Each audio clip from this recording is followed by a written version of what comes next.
The first thing that you have to ask is, what are your highest values? So for me, for example, my number one highest value is God. My number two value is my health. My number three value is my family. My number four value is contribution to the lives of others. My number fifth value is fun.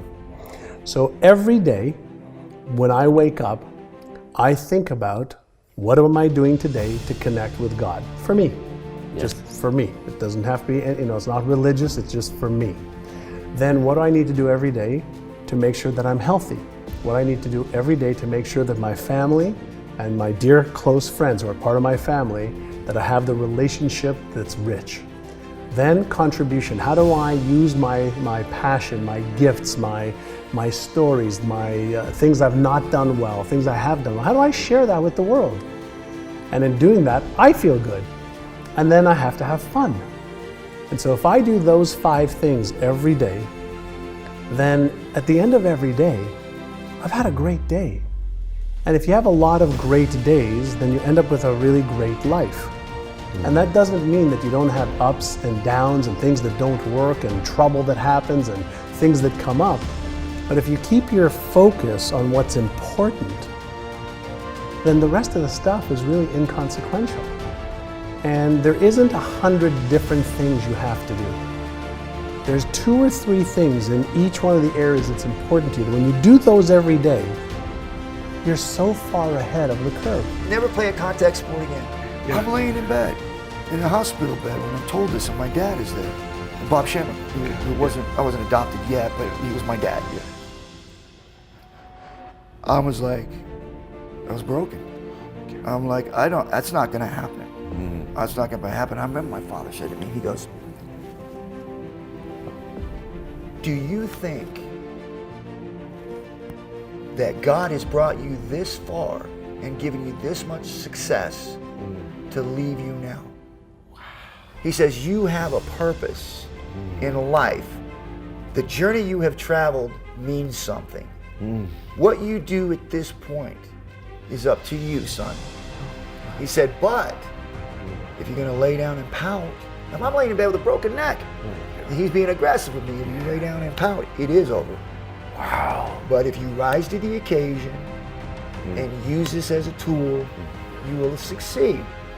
And I remember sitting there going, man, you're right. You are absolutely right. It doesn't end here. There's no way this is over. There's no way I came this far and for it to stop now. Timing is everything. Many people don't realize that not only is timing everything in baseball and baking, it is also everything when it comes to comedy or speaking or music. It's about timing. It's not just can you read music, can you keep time? It's not can you tell a joke, but can you time the joke? It's not can you speak a message, can you use timing to convey information? You can give great information out of time and be an incompetent speaker because you don't understand timing. Everything is a rhythm. Everything is a rhythm. God is a rhythm. Breathing is a rhythm. Circulation is a rhythm. Heartbeat is a rhythm. Pulse is a rhythm. Everything that is alive has a rhythm. There's lots of differences, but I'd say the first one is someone who is financially rich is an owner. They're not a consumer. They're a consumer also. But when somebody is poor, they're a consumer. All they do is they take I always tell people we're all financial traders. And people say, I'm not a financial trader. Yes, you are. You're trading time for money. That's the worst trade you can ever make in your life. Somebody who's wealthy has made money their slave. They're no longer the slave to money. And the way they do that is they figured out how to become an owner. And the way you do that in the most simplistic way, I even taught it in my first book, was you have to decide there's a percentage of money that you're gonna keep forever. You're not gonna give it to Kate Spade or Ferrari or anybody else. You can do that too. But there's a percentage of that income that never will be touched, that you will grow and compound and will provide income for the rest of your life so you don't have to work.